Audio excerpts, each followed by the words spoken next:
Okay. Part 6? I had to think for a second. Left at home.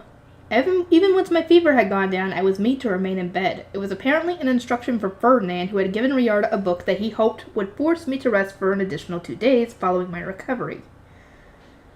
She had warned me that the book would be taken away the moment I disobeyed the order, but I had no intention of doing so anyway, so I quietly read the book in bed. The book in question was on the fundamentals of magic circles. It quickly became apparent that I would need to go through the arduous process of adopting a new language, including all of the symbols to refer to the elements and gods. On the whole, it felt more like a dictionary than anything, and judging by the handwriting, Ferdinand had written it himself.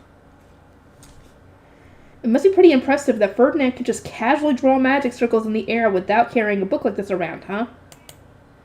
An odd sigh escaped me as I recalled the city-wide wash-in from a few days before, and the magic circle that had been drawn in the air without any hesitation. Mana alone wasn't always enough when trying to accomplish a goal. Sometimes one needed the appropriate knowledge, too. I genuinely wanted to be like Ferdinand in that respect. Feline, would you like to study this with me? I asked, aware that she hadn't started learning about magic circles either. This really is impressive, she muttered after coming to my bedside. Together the two of us spent my additional 2 days of rest poring over the book, enthusiastically working on the coded language contained within. Now, my lady, hurry up and get ready, Riarda said. If we leave soon, we may be able to see the Archducal couple off. But you still need to meet with Ferdinand first. Today was the day the Archducal couple was leaving for the Archduke conference. Ferdinand apparently wanted to make sure it was fine for me to be walking around freely before then, so I went to the parlor closest to the northern building where he was waiting for me.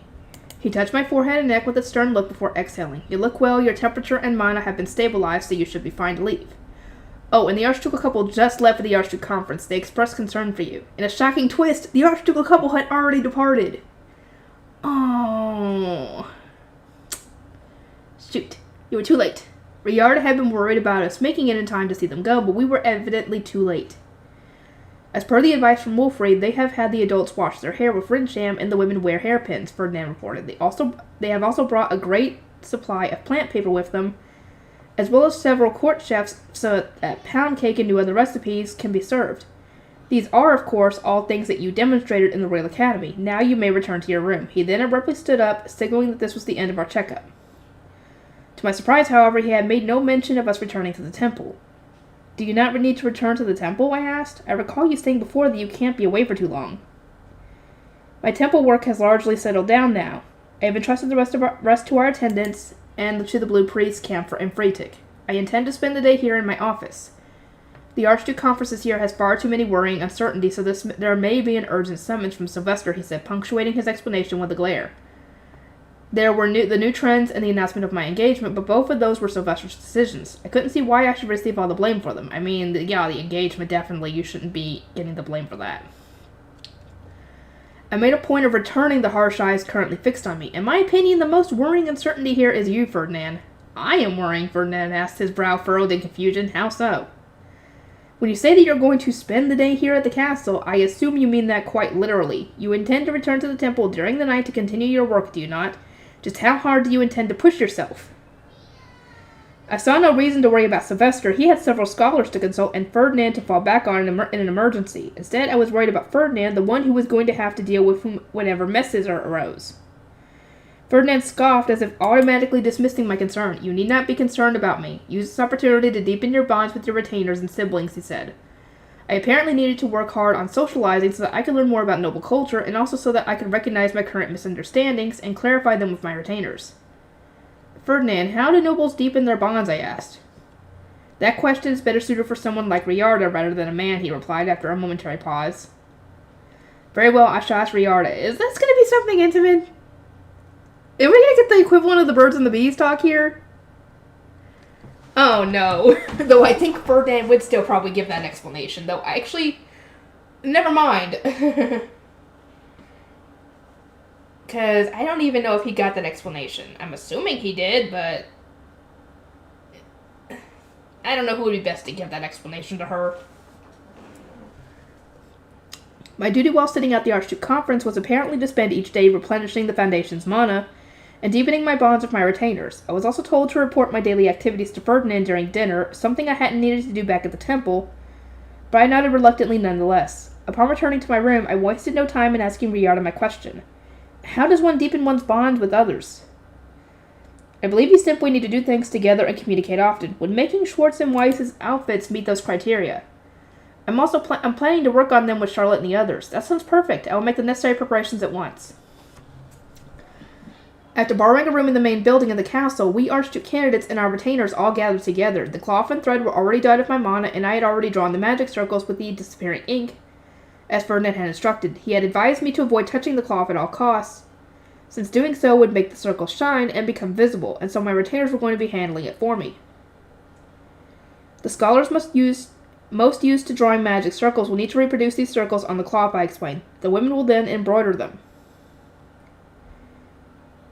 The scholars who were being led by Hartmut steadily began drawing the thin lines of the magic circles atop the cloth. Once they were done, it was the girls' time to shine. Even the female knights had opted to participate, entrusting a guard duty to the male knights like Daniel and Cornelius.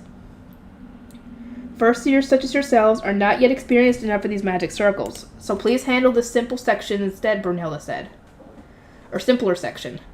Charlotte, Feline, and I were entrusted with the decoy magic circles being embroidered on the apron pockets so that we could make mistakes without causing any issues. Meanwhile, the complex magic circles that required absolute perfection were being handled by those who were good at that kind of precise work. We really did have the right people doing the right jobs. It seems that at the advice of Count Haldensdale, Count Leisgang has at least temporarily given up on making you the next Brunhilde informed me.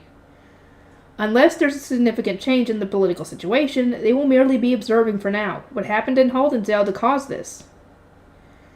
A lot.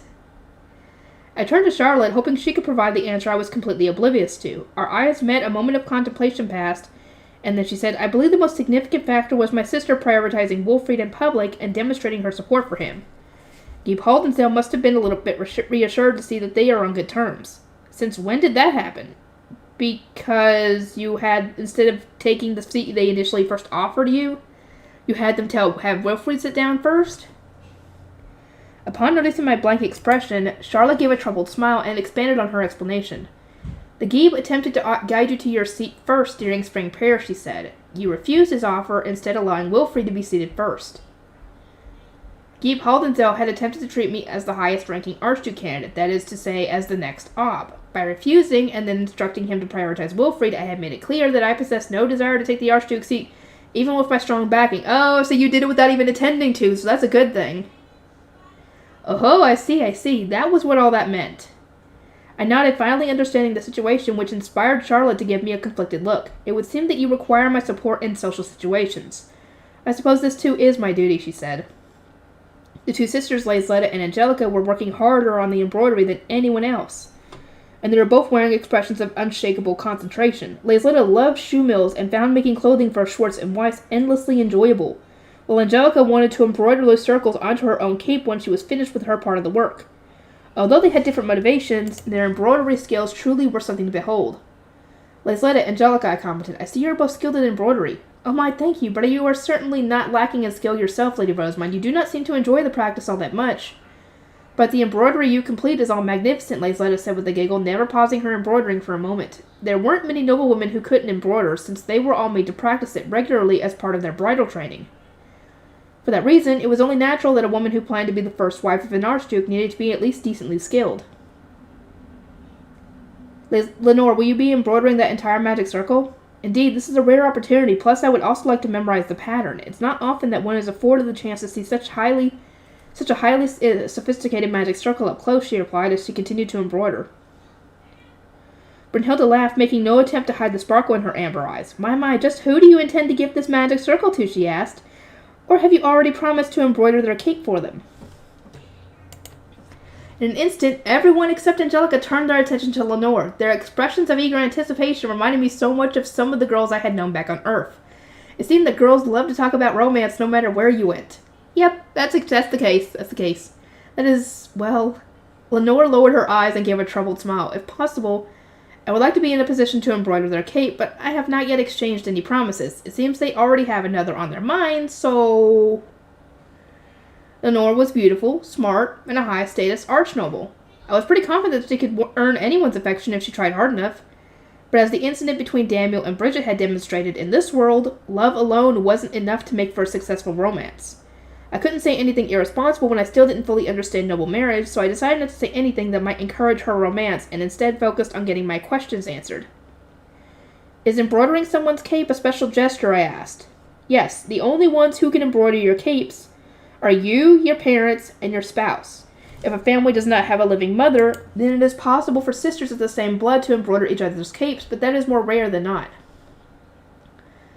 As a noble woman, it was apparently customary to confess your feelings by embroidering something like a handkerchief and giving it to your love interest. It was like giving them proof of your magic circle embroidery skills while simultaneously requesting to embroider their cape. A show of affection that was the exclusive right of a wife. It was then that I recalled a scene from the Royal Academy romance stories Elvira's gang had written, during which a guy had said something like, I want you to embroider my cape. I also remember thinking that he was being a real pain in the neck for making such a sudden request, but now I realized it was meant to be read as a seductive line akin to a proposal. I see. My heart was supposed to be aflutter there. Romance novels sure are hard to follow. Normal romance novels are easier to follow than this. These are filled with noble euphemisms and all sorts of things that you have to be a noble to even understand that has grown up with all this sort of thing. Obviously, you're not going to. The one you wrote for Ferdinand is akin to what we write.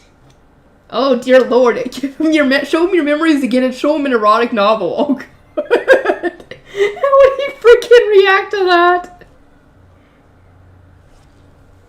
You are already engaged, Lady Rosemine. You will need to hone your skills for Lord Wilfrid. Who knows? When he might ask... Oh, no! When he might ask you to embroider a magic circle into his cape for him. Lady Rosemine would no doubt embroider an incredible circle for him. I cannot wait to see what she produces. She might not be able to. It just depends on how good her skills are, which I don't think they're very good from what I've heard. No. You really shouldn't expect that much from me. You also seem to be embroidering with particular enthusiasm, Judith. Do you have a certain someone in your heart, too? Oh, no, I just want to copy Angelica and embroider my own cape.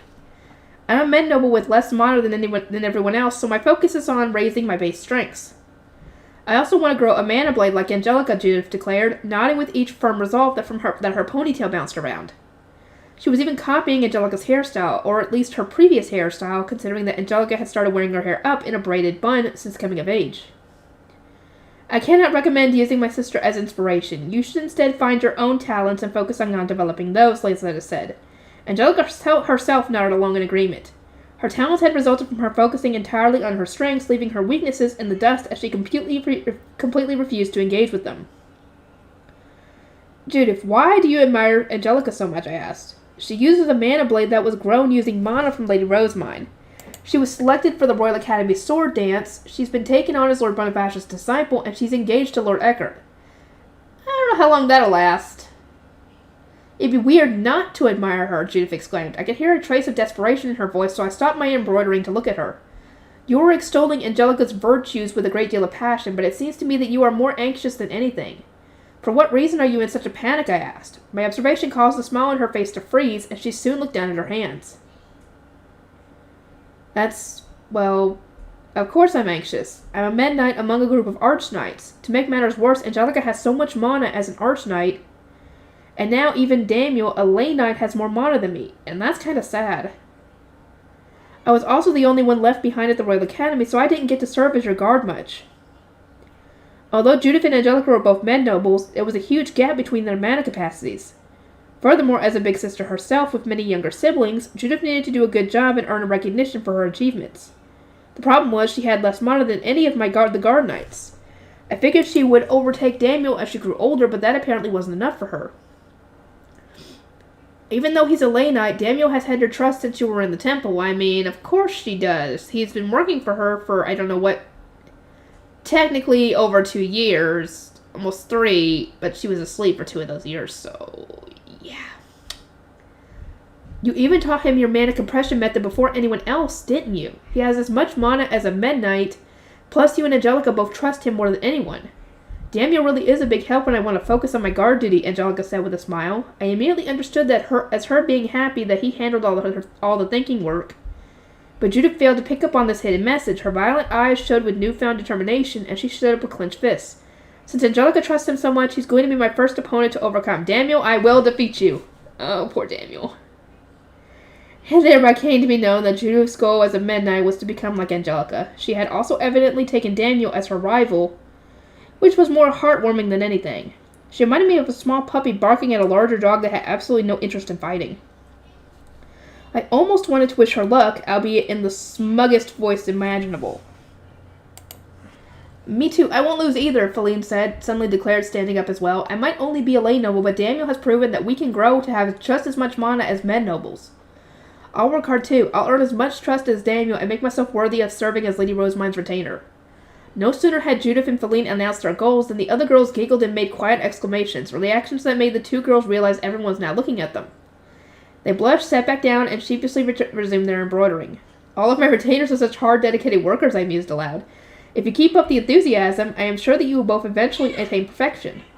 Say though, Judith, you will not grow stronger by copying Angelica. A mana blade will most likely be a waste of mana for you. What? You are not a sword specialist, are you? Your talents seem to be with the bow and other ranged weaponry. For that reason, rather than mimicking Angelica and focusing on swordplay, I sincerely believe you will grow stronger by working on your ranged abilities and trying to perfect your accuracy. My statement earned me surprised stares, not only from Judith but from the other knights as well. All apprentice knights apparently carried swords, and there was a strong implicit belief that knights could only be sword users. But I saw no value in Judith focusing on swordplay when she wasn't particularly good at it. Yeah, there's no reason to focus on something that you are not good at and that you do not enjoy. If you're good at something else, in that kind of context, then focus on that instead. There was no denying that she was much better with ranged weapons. It was also almost entirely thanks to her skill that we had managed to make the Fey Beast eat through well during our game of Dinner. If you hone your ranged abilities, then you will eventually be able to launch stones even without mana, I continued. You could use this technique to strike your opponents as they are preparing their own mana, thereby breaking their focus. Another approach you could use is to fill your projectiles with sand, such that they will explode on impact. Not only would this frighten your opponent, but it might even temporarily blind them. A sword is not your only tool in battle. You have talent, so why not use it? Sister, Charlotte said, her cheek twitching ever so slightly. That is not how knights are meant to fight, is it? Dear Lord, quit getting this freaking narrow-mindedness. Charlotte, that mindset is unsuitable for a guard knight, I shot back with a serious look. This statement likewise confused Charlotte and the other gathered guard knights, so I once again explained my point. A guard knight must not have pride in combat. Their duty is to protect their charge without fail, and while duels or training may be clean and simple, the same cannot be said for actual combat. You will want as many secret techniques and options as possible to secure the success of your mission no matter what. Regardless of whether one was taking on Fey Beasts or other people, the primary objective was protecting one's charge, and that means no matter what, and if you have to get your hands dirty a little bit, then that's all, you gotta do it. The prideful type of combat that knights valued so highly served no purpose when there was no telling what tricks an opponent had up their sleeve, that's true. Ferdinand uses whatever tools he has on hand depending on the situation I went on. During a battle against a Tromba, he used a bow that duplicated its arrows, and when fighting numerous weak Fey Beasts, he used a net. Of course, he also uses a sword at times, but I have seen him wield a large scythe as well. He once mentioned that he could throw a Fey Stone and have it explode while simultaneously fighting with the weapon. I imagine there are a few others who could do all these things at once, but at the very least, one does not need to consider a sword their primary weapon. Other alternatives can be used instead. Judith blinked at me in surprise before eventually conceding with a quiet, I'll think about it. I think I agree with mine on this one. During dinner that day, I reported to Ferdinand that we had embroidered Schwartz and Weiss's clothes, and that all of my retainers were exceedingly hard workers. Charlotte then proceeded to announce her resolve to support my socializing as much as possible when she started attending the Royal Academy in the coming winter. Embroidery wasn't the only thing I was doing with my retainers. I also had my Harshfield practice, plus I was going to the Knight's training ground for my physical rehabilitation. Angelica was able to watch the apprentices train while guarding the door for me, since she and the other adults trained at different times.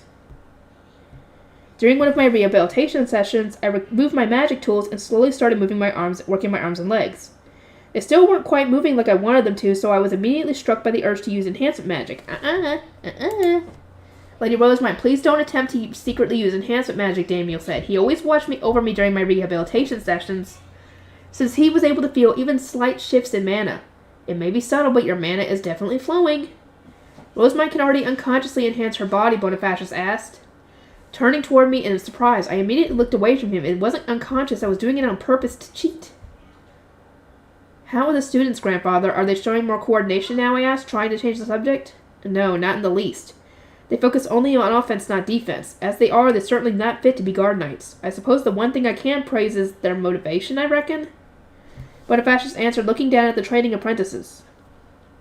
Some might have found it unusual that Bonifacius was watching my rehabilitation session rather than training the apprentices himself, but there was a good reason for it. After just a single session, it had been concluded that his methods were simply too much for the lay knights' apprentices. He had consequently been removed from direct duty for all groups except the apprentice guard knights, and was instead spending his time putting together training schedules, observing the ongoing drills from afar, and searching for those who could withstand learning under him directly. Guard knights have to fight while keeping their charges in mind, Bonifacius continued. We can't let more knights end up like Traugott, who doesn't understand that his natural position is beneath the one he's meant to protect. Since you and Wilfrid are in the same year, the knights need to know how to guard someone properly, even if they aren't guard knights themselves yet. Otherwise, they're going to be useless when it counts. That is true. Because the Royal Academy was founded around the concept of there being no interference from adults, guard duty was up to the apprentice knights. It seemed that Bonifacius was a bit apprehensive about entrusting that responsibility to these apprentices whose exclusive experience playing speed dinner meant they only understand offense. Try moving close enough to the training ground so that you could see the apprentices without using enhancements, Bonifacius instructed me. I attempted just that until soon enough I could see the apprentice knights flying around in their high beasts with weapons in hand. Do you need more guard knights, Rosemine? I heard from Karstedt that you require an adult female knight to accompany you to the temple. Angelica has come of age since then, so that is no longer a concern, I replied. Rather, I am more concerned about needing another apprentice guard knight once Cornelius graduates. Given that Traugott resigned, I am going to have too few guards in the Royal Academy. It was a struggle securing guards for the temple because I needed people who were able to get along with my Grey Priest's attendants. Thankfully enough, Angelica and Daniel more than sufficed at the moment. My real concern was getting more guards in the Royal Academy. Unfortunately, it seems that serving as my guard is no easy task. Because you're sickly and might collapse at any moment. Because Daniel is both my most trusted guard knight and the one I have the longest history with. Any guard knights who wish to enter my service absolutely needs to be able to work well with him. Bonifacius narrowed his eyes in thought. Have you ever thought of relieving Daniel of duty, Rosemine? Karstedt and Ferdinand keep rejecting the idea, but it seems best to me. Never before has a lay noble been assigned to guard the Archducal family. It seems to me that it could be best to replace him with a men knight or an archknight. I am the High Bishop and the orphanage director. If there exists an archknight who would not mind entering the temple and the orphanage or helping my temple attendants with their work, then I will gladly accept them into my service, but that does not seem entirely realistic. Most archnobles grimace whenever the temple is so much as discussed, and since the temple is where I was raised, I do not think highly of such reactions. I find it much easier to use lay nobles and men nobles who swallow such feelings for the sake of raising their status. Bonifacius let out a long sigh. This isn't going to be easy, he muttered. Although he saw me as his adorable granddaughter regardless of where I was raised, even he felt some revulsion to the temple. Scholars will soon be visiting the temple to discuss the printing industry, so I intend to negotiate with Sylvester to allow even my apprentice guard knights to enter into the temple, I explained. I have no intention of taking on a guard knight who refuses to enter the temple and looks down on Daniel. Yeah, Traugott fit that bill to a T on that one. I'm looking down on Daniel, so yeah, don't want anybody like him. Neither Judith nor Lenore had displayed any particular aversion to the temple, perhaps because Daniel, Angelica, and Cornelius were all okay with going there, and that was exactly what I wanted for my guard knights. The last thing I needed was someone ruining that atmosphere. Furthermore, I continued, there is one more condition that must be met before someone can become my guard knight. There's more? Yes. They must be able to help Ferdinand with his work in the temple. Even Eckert assists him in this regard. Angelica instead spends his time guarding the door with her life, but she is an exception. I do not need 2 or 3 guards doing the same. That is why my guard knights need to be able to do at least the bare minimum of scholarly work. Bonifacius let out a laugh and looked over at Daniel. You don't want to let him go because he's a good scholar, then? Indeed, I replied with a nod. He is very good. He does Angelica's share of the work as well. Not because I want to. Upon hearing Daniel clarify the situation, Bonifacius laughed even harder. I see now why you would treasure him so much, he said to me. Lady Rosamond, Judith is requesting permission to enter, Angelica interjected, interrupting Bonifacius' chuckling. I swiftly replied that she had my permission, and the atmosphere suddenly became tense as the question of what might have happened ran through our minds. I don't have any more rejuvenation potions, Judith cried as she burst into the room, tears welling up in her eyes. Please grant me permission to gather ingredients, Lady Rosemine. At this rate, I won't be able to participate in training, even though I'm a guard knight. It seemed that the training for apprentices had intensified quite severely, with Bonifacius putting together the new schedule. Judith was having to use potion after potion to keep up, and now she had ran out of the stock she had made while attending the Royal Academy. Ooh, that's not good. She had thought about buying more from the other knights, but everyone wanted to keep theirs for themselves. As a result, the demand for rejuvenation potions within the Knights Order was skyrocketing. The only way for me to get more is to make them myself. Please grant me leave from training and my duties to gather ingredients. I did not mind granting that permission, of course, but where will you be gathering, I asked. Apprentices cannot leave the noble's quarter. She replied that she intended to go to the castle's forest, which was apparently where those who were raised in and never strayed from the noble's quarters, like Daniel, and those who were living in the Night Storm, like Judith, did their basic gathering. It was perhaps went without saying that commoners were forbidden from going there. Gathering, huh? That sounds nice. A strong wave of nostalgia washed over me as I recalled my days going to the forest with Les and Thule. I wanted to go gathering too. I wonder, can I think of a good excuse to use here? After a moment of serious thought, I clapped my hands together and looked up at Bonifacius. Grandfather, what say we give the apprentices some guard duty practice? I will attend the gathering too, meaning the apprentices will need to protect me while collecting their ingredients. If you accompany us as a supervisor, then there is nothing to fear, no? Will you accompany me into the forest, Grandfather? Good idea. They definitely need to experience fighting while protecting someone, Bonifacius replied, accepting my suggestion with a grin. He began stroking his chin and got right to work discussing whom and what we were going to bring. I believe it would be wise to report this to Ferdinand, I said. I have been repeatedly told not to make these kinds of decisions on my own. The message I sent was a simple one. We will be gathering in the forest to help train the apprentice knights. Grandfather will oversee us and intervene if necessary. There is nothing to fear. My response came in record time. You fool, the Ordinance says. That is obviously not an option. Bonifacius is far more dangerous than any fey beast in the forest. He could toss you aside in a moment to help, an attempt to help, and you would die. How many times has he almost killed you already? Do not trouble me with these unnecessary matters when the Archduke conference is yet ongoing. Is that understood? He didn't say you couldn't go. He just said that Bonifacius would try almost kill you by accident. The Ordinance repeated the response twice more, making its message painfully clear. I exchanged a look with Bonifacius and then sighed. Oh well, seems we cannot go to the forest after all. I had already given up on the idea, but Bonifacius now looked more determined than ever. He ruminated on the situation for a moment, grinding his teeth with frustration, all the while then said he was going to persuade Ferdinand and almost literally flew out of the room. Oh no. Rest in peace, Ferdinand, yes. He must have been using physical enhancements, considering how ridiculously fast he moved. Rest in peace, Ferdinand, I muttered, feeling a bit dazed. Angelica let out a small chuckle as she closed the door Bonifacius had thrown open. Master was delighted that you asked for his help, Lady Rosemine. He was talking about how he doesn't get to spend more time with you. Not everyone was taking the situation quite as leisurely, however. Lady Rosemine, what will happen to my gathering now? Judith sobbed, having been unable to hold back her tears since the gathering request was rejected. There's no need to worry, I assured her. I will ask whether the apprentice guard knights can go on their own. If not, I will give you some of the rejuvenation potions I made myself. I had plenty that Ferdinand had evaluated as being good enough, but for apprentices, and it wasn't like I was going to use them. You've made rejuvenation potions? Judith asked, blinking in surprise, but you haven't learned how to yet, have you? I learned from Ferdinand. It seems that knowing how to make your own is the necessary skill. He certainly is strict. Oh, no dip on that one. I've been entirely reliant on his ingredients and potion-making skills. That's why I wanted to learn to bring my own. As Judith and I continued our conversation, another Ordinance flew into the room. Do not forget to bring rejuvenation potions, it said, relaying an exceedingly displeased-sounding message from Ferdinand. Furthermore, do not leave Cornelius aside for an instant. Order him to protect you from Lord Bonifacius. Understood? Okay. Just as the Ordinance turned it back into a yellow face stone, Bonifacius burst into the room. I got permission from Ferdinand, he declared. We go tomorrow. It was easy to assume that Bonifacius had taken his permission by force. I don't think he did, because I think Ferdinand will be able to hold his own with him. I think he just probably gave in just to get Bonifacius to shut up. He picked me up in an excited hug and started to spin me around, and it was then that I recalled Ferdinand's initial warning, that Bonifacius posed more of a threat to me than anything we might come across in the forest. I could already feel myself growing exceptionally worried, and so the spinning continued exceptionally dizzy. And so tomorrow came. I wanted to put on the same cool outfit that I had worn when gathering for the Tarif, but Riarda and Brunhilde immediately shot down the idea. They maintained that it wasn't appropriate for the Archduke's adopted daughter, and since I had no chance of persuading them both, I was changing into high-beast riding clothes right after breakfast. This included a leather belt, which had pouches for the gathering materials, and slots for rejuvenation potions. I am ready too, Lady Rosemine.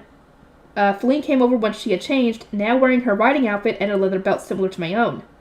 She and Hartmut were going to be accompanying us despite only being apprentice scholars, since they needed ingredients for the magic tools required for Royal Academy classes. They would otherwise have bought such ingredients from apprentice knights, since venturing to the places with fey beasts by themselves was too dangerous. This is my first time going to the castle's forest, and my first time gathering. I can't wait, Feline said with a smile. I could tell from her eyes that she was hoping I would share in her excitement, but this was far from my first time. I had gone gathering for my Jarif ingredients many times before. I've been to the castle's forest, too. Well, when I was kidnapped and stuffed in a bag on a horse, at least. Oh, that's where she was. Okay. I shook off that unpleasant thought, not wanting to remember it, and then exited the room. Wilfred was already waiting downstairs. I see you already as well, dear brother. Yep, this is going to be my first time gathering. I'm pretty excited, Wilfred replied. After hearing about our outing through his guard knights, he had asked to join us over dinner, wanting to harvest ingredients for his next year at the Royal Academy. Ferdinand was against the idea, maintaining that this edition would prove too much to handle, but Bonifacius had retorted that he could protect us both, and so here we were. There were a lot of people coming with us on this gathering trip. The Knight's Order had even dispatched a few knights to serve as our guards. Off we go, then Bonifacius declared, clearly in an excellent mood. As our party began trudging forward, I climbed into my pandibus and drove beside Bonifacius. Such was my position in our formation. Shut up, you two! As determined by the knights. I have no good memories in the castle's forest, I said, but you're going to keep me safe, aren't you, grandfather? Rest assured, any fey beasts that appear are going to be small fry like Zonces and Iphinets. I won't even need to step in. I was already familiar with Zonces and Iphinets. The former species was cat-like and grew tall enough to reach the knees of most adults, while the latter was more comparable to a squirrel and about as large as a normal cat. Daniel could beat them on his own, so with this many knights present, we were totally safe. 5 o'clock! You there, apprentices, don't break formation. You're on duty right now, Bonifacius suddenly barked. It seemed that a young apprentice had attempted to run off upon spotting some leaves that served as a rejuvenation potion ingredient. In contrast, the apprentice knights who had received direct training from Bonifacius and the Knight's Order hadn't budged an inch, so as to preserve the formation. What kind of guard disappears to gather materials? First, search your surroundings for danger and ensure your charge is secure. Then, and only then, can you even consider gathering. Do I really have to go over something this basic? Bonifacius put his head in his hands, incredulous, at which point Cornelius chimed in. You just need to put into practice what you've learned in your classes. Now all of you recite the rules of a guard. The apprentices began repeating the rules on instinct. It was something that Wilfred and I had seen many times before in the Ehrenfest dormitory. You clearly know the rules. Start putting them into practice, Cornelius said. His gaze then moved from the apprentices over there in Iphinet, whatever. Some apprentices moved to strike the lone fey beast, thinking this was finally their time to shine, only to get yelled at again. Their job was to guard their charges, not secure glory for themselves. Many understood the theory, but they were much too used to launching all-out attacks on fey beasts the second they saw them. They needed to learn to change that mindset, which was precisely why they were accompanying us today. The apprentice knights hunted the small fey beasts that popped up, occasionally having to endure a harsh rebuke from Bonifacius while we leisurely enjoyed our gathering. The particular ingredients they needed depended on what year they were in the Royal Academy, and since some brews required more mana than others, there was a disparity between which ingredients the lay nobles, men nobles, and arch nobles were searching for. Second years and above had already taken brewing classes at the Royal Academy, so they knew and were easily able to gather what they needed. Wilfred, Feline, and I had only ever seen illustrations, however, so we didn't quite know what we were looking for. The hand crod is necessary for making rejuvenation potions, Daniel noted, offering some helpful advice. Yes, and you will want some of them as well, or some of these as well. Shalab is strong with wind, so it's commonly used to make ordnances, Hartmut added. Cool! After receiving my impromptu lesson, I climbed out of my pandibus, used Messer to turn my staff into a knife, and started gathering. Rosemine, look at this, Wilfred exclaimed, proudly showing me his staff. He had added a crest that was popular among first-year archduke candidates and archnobles, but that wasn't all. He had also shaped the handle to resemble a lion, with the shaft of the wand protruding from its gaping maw. Cool, huh? It's certainly impressive, right? The crest was cool and all, but visualizing and producing a staff like that must have taken quite some time. I was more impressed that he had gone through all that trouble for the sake of aesthetics, especially considering that I had personally given up on the idea almost immediately. For someone who described the word academy as having been nothing but suffering while I was gone, he was sure seems to have had a lot of spare time on his hands. As glamorous as his staff was, it became a regular knife when he chanted Messer a moment later. It was presumably too much of a struggle for him to maintain that cool form, however. Is this what we're looking for? Feline asked, pointing to one in particular plant. Damiel shook his head. It looks similar, but no. You'll have an easier time if you focus on the roots. Here, see how this part's red? After listening to his explanation, I cut off one each such plant with my Messer staff and stuck it in one of my pouches. You'll want rungorbs as well, Bonifacius said to me, pointing up into a nearby tree. I followed his finger to several white fruits. Could you get them for me, grandfather? I asked. I cannot reach that high. What are you saying? We can just do this, Bonifacius said, sticking his hands into my arms before hoisting me into the air. I was now close enough to reach the fruits, so I used my knife to cut it from the tree. I would also like some, Wilfried said. What should I do, Lord Bonifacius? Here, take what you need. Bonifacius put me down and then picked up Wilfried, completely unfazed even now that he was carrying someone heavier. There was no doubting he was insanely strong. Oh yeah, he was also swinging around Cornelius, who was way older than us. We were fortunate enough to have you here this time, grandfather, but how does one normally gather fruit high up in trees? Are high beasts not unwieldy in forests? I asked. I personally could have flown up there in Leslie, but the winged high beasts everyone else had were much harder to use in a place with so many trees. A tree this short can easily be climbed with enhancements. You just need to do this. Cornelius stabbed his knife deep into the trunk of the tree before using it as a foothold to boost himself up. He managed to grab and then effortlessly climb onto a branch. Does anyone else want a rungorb? Me, I do. Several of the knights spoke up in response. Rungorb was an ingredient commonly used to make marginally higher quality potions for arch knights. Cornelius harvested and tossed down quite a few before eventually returning to the forest floor. Here, Lenore, take these, Cornelius said. Looks like you didn't get too many. I thank you ever so much, Lenore happily replied. Angelica was next to climb the tree, leaping up among its branches to take Cornelius' place. She moved so weightlessly that I could tell she was using enhancement magic, and after spending a brief moment gathering some rungorbs, she jumped back down. It was clear that she was trying to minimize the time she spent away from me. There was a Zance in that tree, Lenore said, indicating a fey beast that was noticeably wary of the approaching vanguard. Is it far enough away that ignoring it is an option? But we do not want to risk it attacking our rear. Exterminating it now would certainly be safe, and what shall we do? Judith, instead of using your sword this time, turn your staff into a slingshot and aim for the Zance, I said, pointing at the Zance. She nodded in response, turned her staff into a slingshot, rather than the usual longsword of a knight, and then expertly fired a stone I had picked up and given to her. A moment later, the Zance dropped from the tree. Lampert must have heard the sound of a Zance being attacked because he readied his weapon in an instant, bolted in that direction of the fey beast, and then cut it down before I could even reach the ground. All that remained was a tiny faystone. I imagine you will be able to extend your range once you learn enhancement magic, and since you can launch projectiles of mana, increasing how much mana you have will allow you to fire even more. You'll do better at focusing on this rather than your sword, I am certain. Agreed, you're already skilled enough to strike a fey beast that far away. If you practice hard enough, then your accuracy will be something to behold, Bonifacius said with an impressed nod. As he looked down upon Judith, your strength is going to be your ability to attack your foes while still remaining close to your charge. You would do well to focus on it. Yes, sir, Judith replied enthusiastically. It depends on the weather and the specific battle situation, but Ferdinand mentioned in his notes that bags filled with sleeping or stunning powder can prove very effective, I suggested.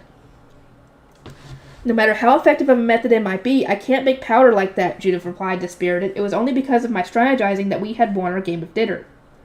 So rather than bemoaning such a technique as cowardly or not very knight-like, she just regretted that she couldn't utilize them herself.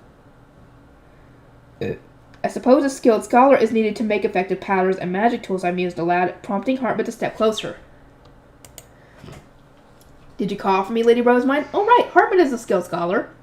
I was discussing ranged implements with Judith, I explained, specifically about how sleeping powder and such are effective in dinner, according to Ferdinand. I shall think about it. According to Lord Justice, during the days of treasure-stealing dinner, scholars would prove their worth by creating magic tools that guided their duchy to victory. The ones made back then had enormous areas of effect, but because they would pose a threat to the audience in an arena, they were banned for games of speed dinner. In actual fights, however, they would indeed be of use. Indeed, I said, looking up at him with nothing but respect and admiration. Actual fights are what matter most. Please think of as many long-range magic tools for Judith to use as you can. I will purchase them all. Understood. Judith broke into an overjoyed smile, having found her path toward the future. I'm going to work hard compressing my mana so that I can learn enhancements and truly make my range skills my own, Lady Rosemine. Yay! She finally gave up on that. Thank God.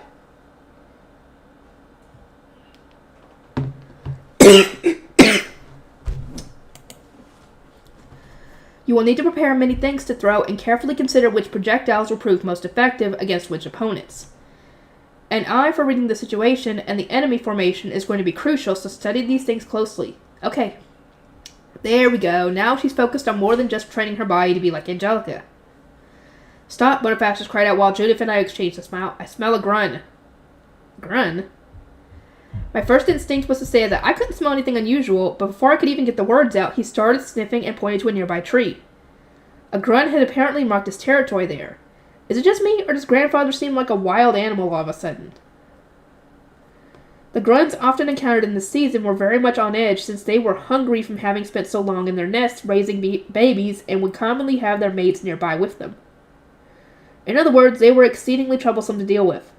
That's enough gathering. We're heading back immediately and forming a hunting squad. Rosemine, can the scholars ride in your high beast? They'll be easier to guard when they're together. Bonifacius said he had evidently made the right call because just as we started to move, Angelica let out a cry. Master, it's here! From among the trees appeared Phoebes with gaping mouths and malicious-looking eyes. Their bony torsos were striped with black and dark green fur. Although they weren't particularly large, they seemed to be about as big as St. Bernards. Those are grunts, I asked? That's right, they don't look anything like my Lessie. They're not cute in the slightest.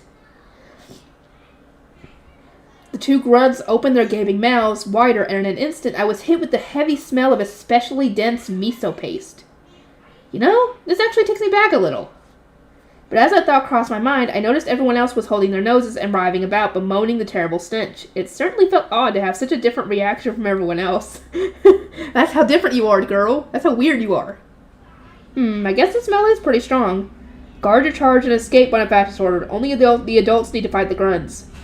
The adult Archknights stepped forward and morphed their staffs into weapons, while the men knights got into formation behind them. A lone apprentice knight drew his sword, despite having been told to focus on protecting. We defeated a grunt during the introductory tournament, the apprentice shouted. We can fight too. I don't care, follow your orders. Apprentice scholars, get in, I called out, making Leslie larger for Feline and the others, but it seemed that the issue ran deeper than just a lack of battle experience.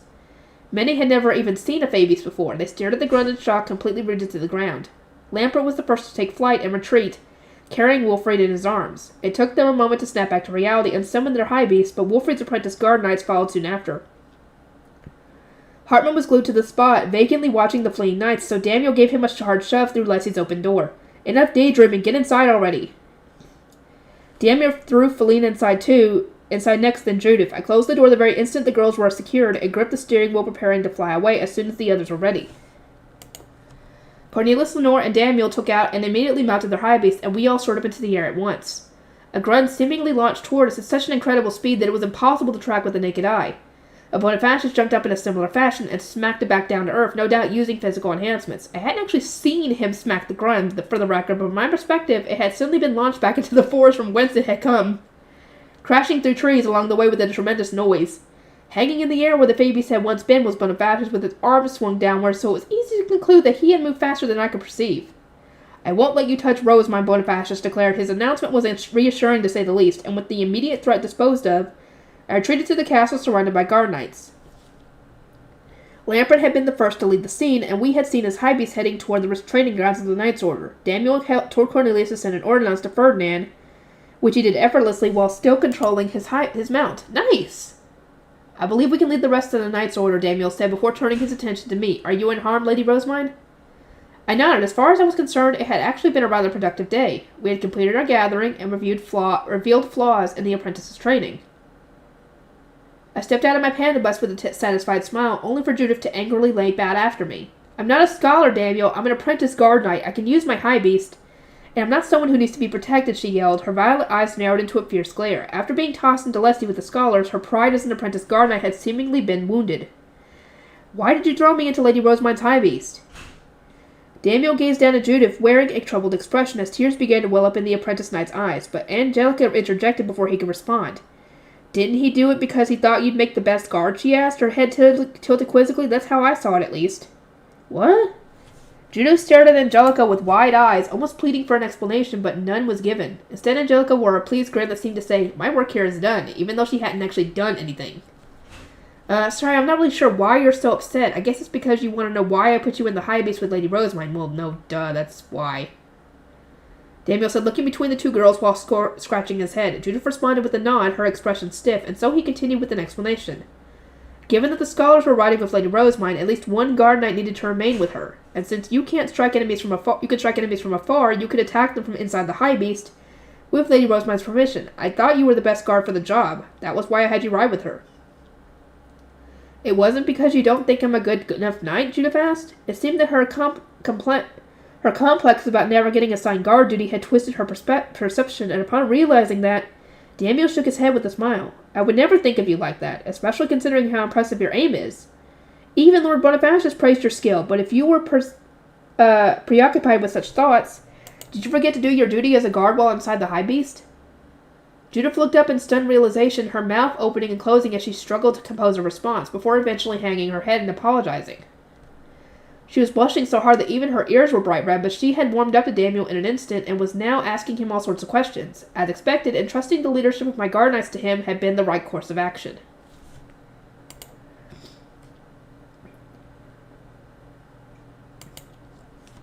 Just as I warned, there were problems, Ferdinand said during dinner, tapping his temple while looking my way. No one was hurt, Bonifacius retorted. You could even say this went better than expected. We would have needed to hunt those grunts sooner or later, and now they're taken care of. The real problem here is the apprentice knight's complete lack of coordination.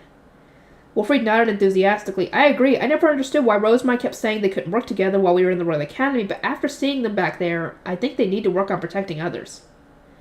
If everyone had come away from this with a newfound understanding of the importance of coordination, especially the apprentice knights themselves, then I considered the gathering session a huge win. That said, I was now aware of something else that needed to be improved even more. Let's say we hold these gathering events more often, I suggested. It will serve as useful practice not just for the apprentice knights, but also the apprentice scholars who desperately need to work on improving their self-preservation instincts. At the very least, they need to better understand their role as charges.